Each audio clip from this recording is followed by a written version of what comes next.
Another car, another video. Welcome to Maboto mga buddy. And here we are again dito sa 2024 Toyota Race. Yes, but this time, this is the CVT.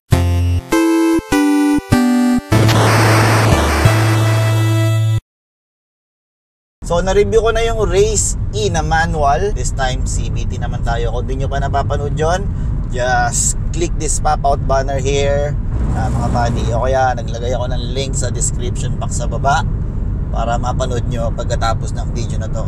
Refresher lang tayo, NVH tayo ng Toyota Race. By the way, welcome to Calax mga buddy. Dahil dito medyo rough ang kalsada, so mas makakapag-test tayo ng vibration, harshness, noise, pwede rin. Dahil yung ingay ng gulong niya, saka yung mga track dun sa ilalim nung S-Lex, diba syempre may ano doon, may Skyway.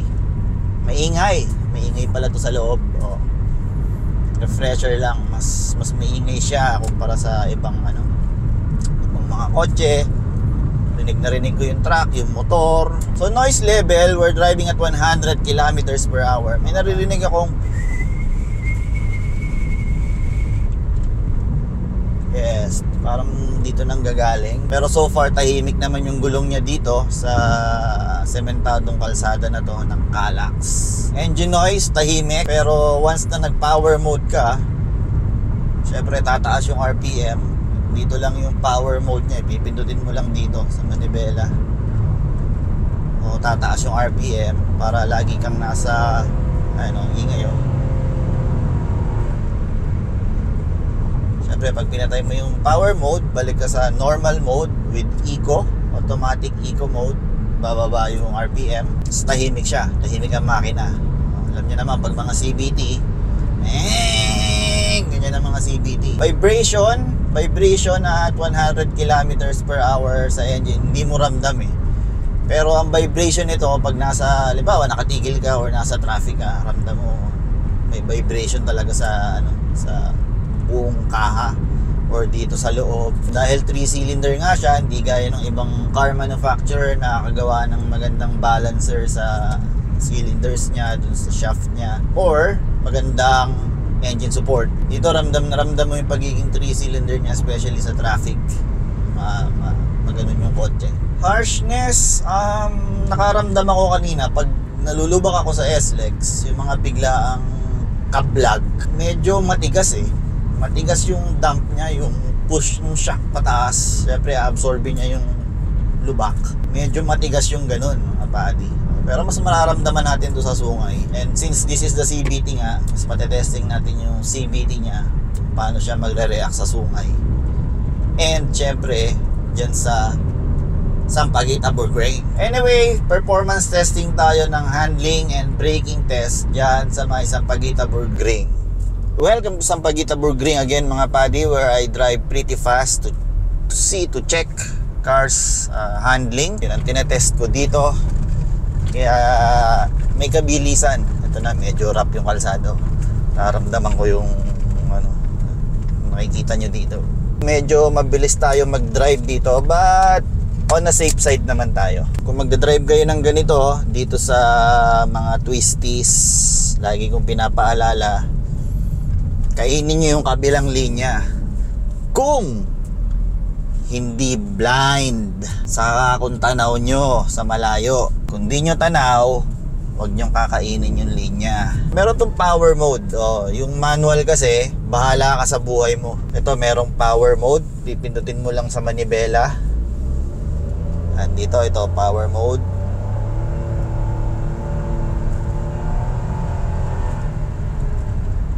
Right. Brakes are very nice. Mataas ang pressure. Oh, doggy. Excuse me again, doggy. May nagtatanong, test drive pa ba yan? Yes, it is. Woohoo! Kasi kung bebebihin mo yan sa flat na kalsada, hindi test drive yun. At least sa aking libro. Alright. So naka-power mode lang muna tayo. Ganda ng low end torque ng mga 3-cylinder. You know, sipa. Pero sa dulo walang power. You know. Alright. May kalambutan pala ang suspension ng Toyota Race.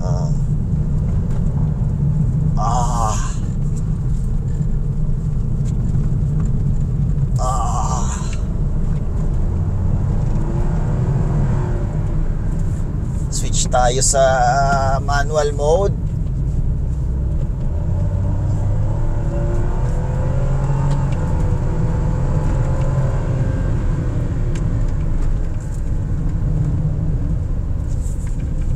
Alright. Ito masarap dito sa ano na to, CVT na to mga buddy. Meron siyang 7 fake gears. Up.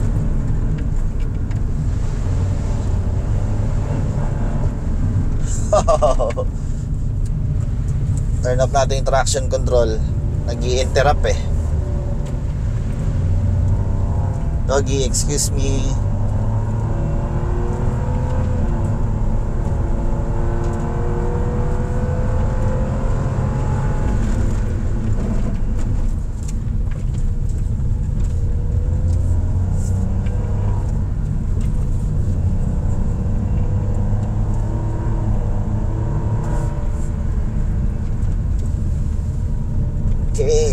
Okay.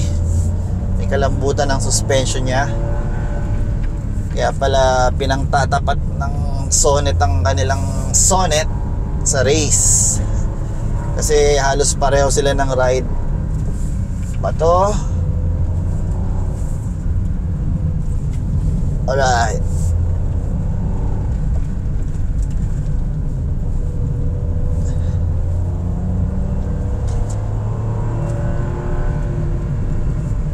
Handling is sharp pag nakakaliko ka na. You know.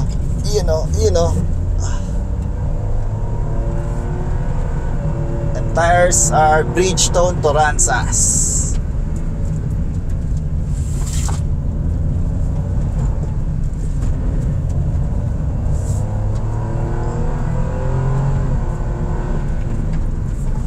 Okay.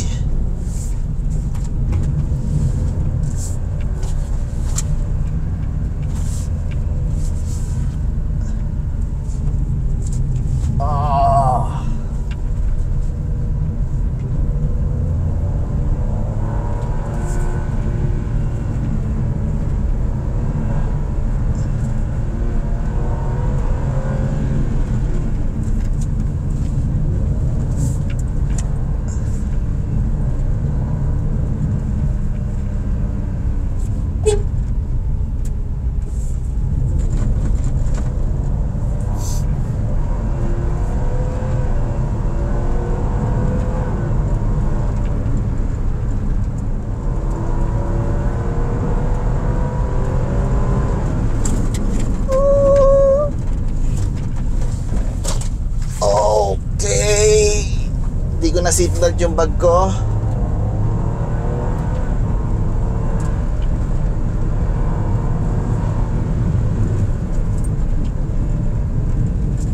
Alright. Brakes are still fine. Up.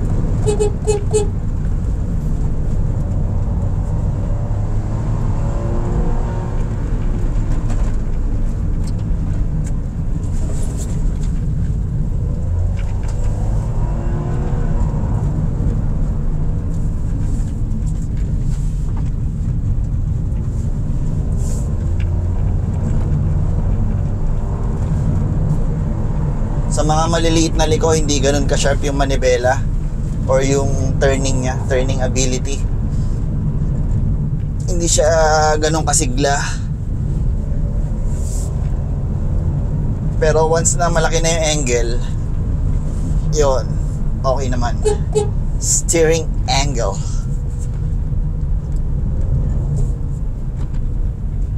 Okay, may mga bikers.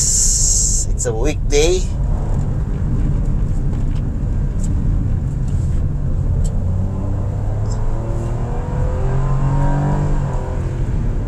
Nag-ship mag-isa.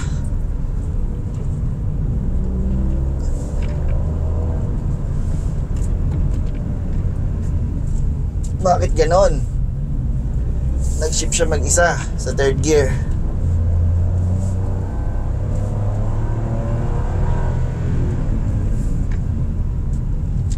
Brakes are good.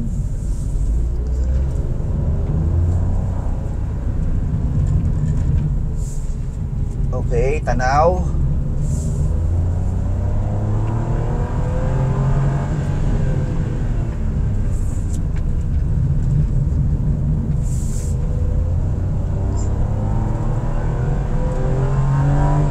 Oh, shift mag-isa.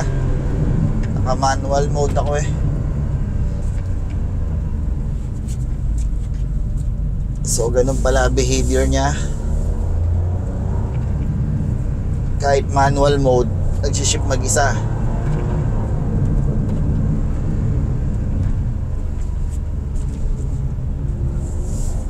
May kalambutan talaga suspension na ito. Parang yung ano rin, yung tinapat sa kanya ng Kia.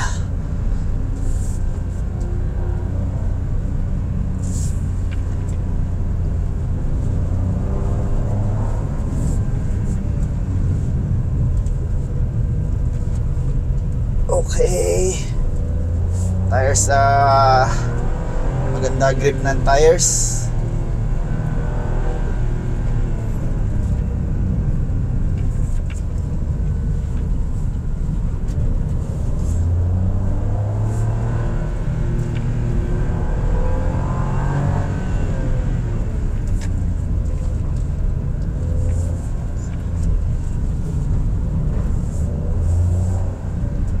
Okay, respect.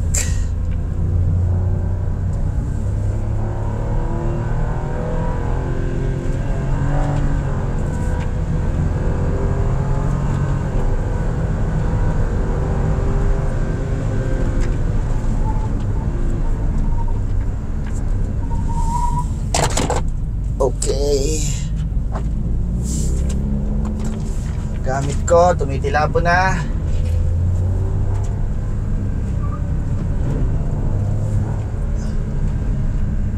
Oh, madalas to, madalas to.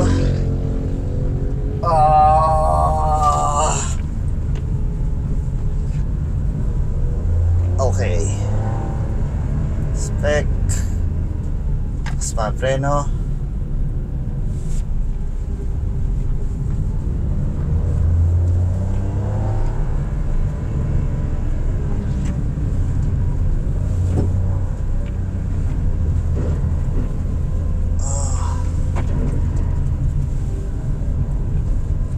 Up.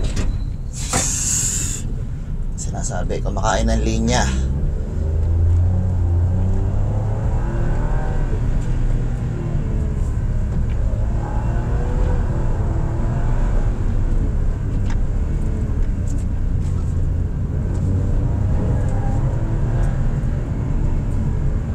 Ba, nalinis na dito.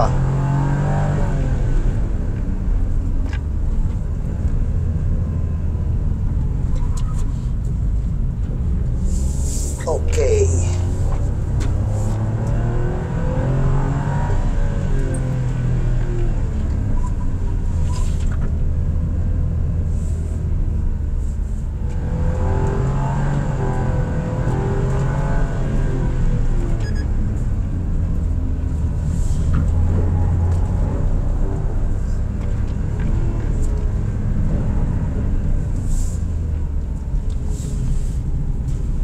Pa rin ang preno niya.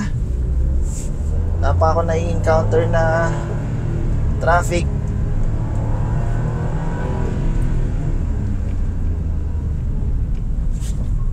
Oh yeah, nice view.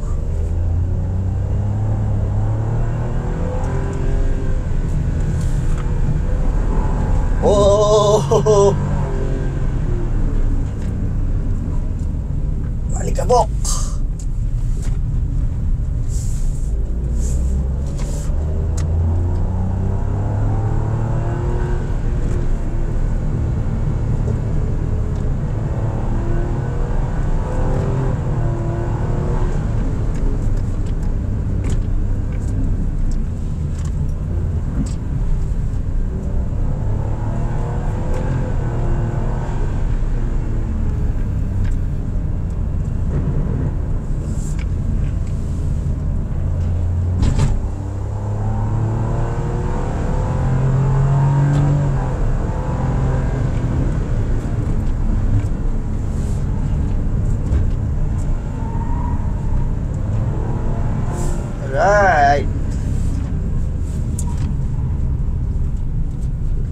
Yeehaw! Whew!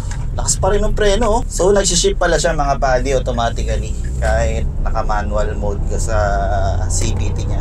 Kusa siyang nagsiship pag naabot niya yung red line. Medyo turn off yun ha. Kaya ka nga nag-manual mode para hindi ka pakialamanan. Pero ganun ang behavior niya. Wala tayong magagawa doon. Medyo malambot pala ang suspension nito sa mga turns. Parang yung Kia Sonet nga siya. Medyo duyan. Pero yung damping niya pataas, yung pabalik na shocks or yung springs, yun yung medyo firm. Matigas ang balik. Brakes, hindi nagbago performance oh.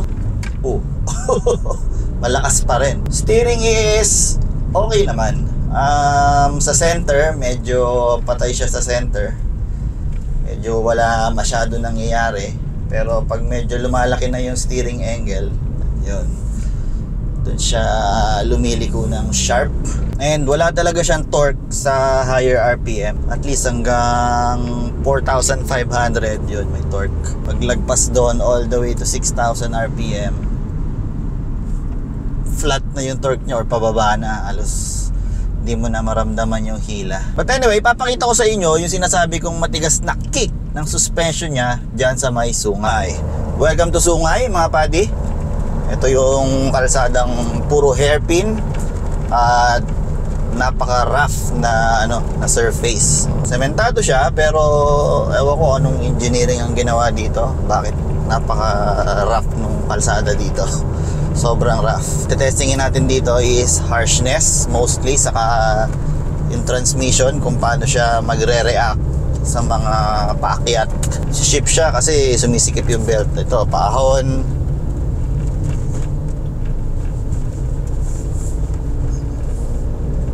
Hindi siya nag-ship. Ang pako is mostly steady lang, hindi ko binabago unless kailangan ko magbagal. Paahon na naman.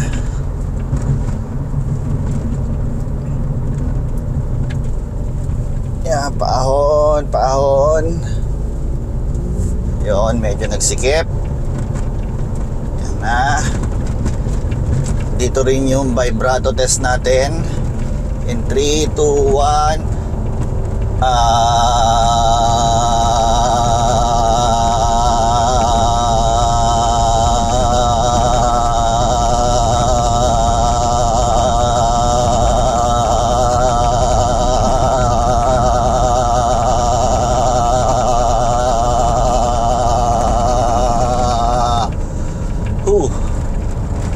Maano siya, ayan oh.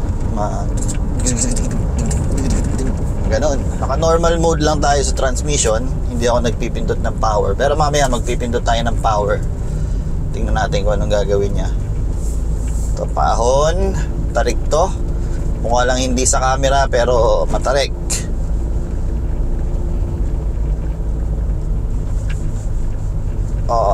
Okay.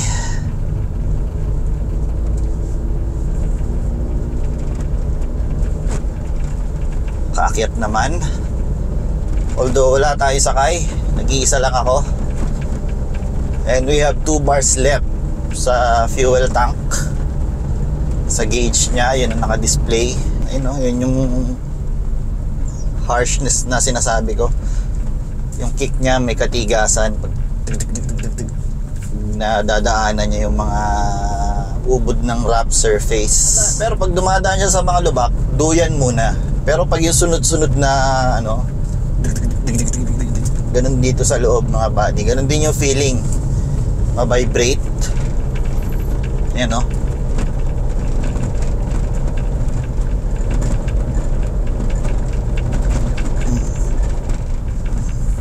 Ma-vibrate siya dito sa loob. Ito, pilipit na naman to, hairpin. Nag-ship siya. Hindi nag-ship, nagluwag ng belt or kung ano man.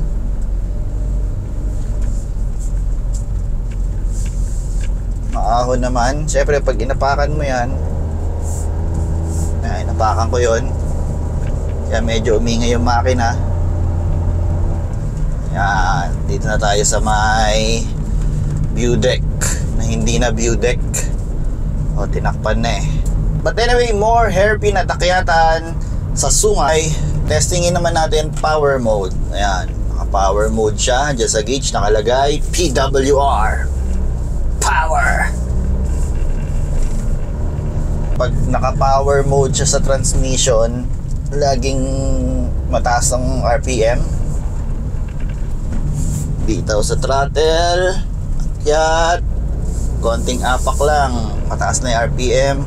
Mas ahod siya. Gandang feature Pipindutin mo na lang dito. Nasa manibela na. Hindi mo na kailangang hanapin pa kung saan-saan. Ito, pitipit. Alright. No problem. Kaya naman. Okay, pilipit na naman. PWR mode tayo. Hanap yung Wigo. Diba? Speaking of Wigo, kung di nyo pa napapanood yung review ko ng Wigo 2025 manual, click nyo lang tong link or pop out na to. Yan yung link sa description box sa baba after this video, mga buddy. Anyway, dito sa part ng sungay na to, sisiw na lang naman Kung na-enjoy nyo ang ating testing for today ng Toyota Race CVT or yung automatic transmission ng Toyota Race, pa-hit naman ang like button dito, mga buddy. Dito lang yan, para naman ma-widespread siya dun sa mga nangangailangan pa ng review ng CVT, para mapanood nila kung ano ang driving dynamics ng Wigo na CVT at kung paano siya mag-react sa mga sitwasyon na gano'n, akyatan, twisties, at pag medyo binibira mo. At kung di ka pa subscriber, click mo na yung subscribe button dito. Dutdutin mo na ng dutdutin yung subscribe button dyan para lagi kang ina-update ni YouTube kung merong mga bagong testing or review si Mab Auto. Medyo natagalan tong video na to dahil nasiraan tayo ng computer. At the same time, busy ako sa store ko. So hindi ko masikaso yung yung computer. Hindi ako makapag-edit ng video, mga buddy. Anyway, thank you for watching and I'll see you on another car, another video.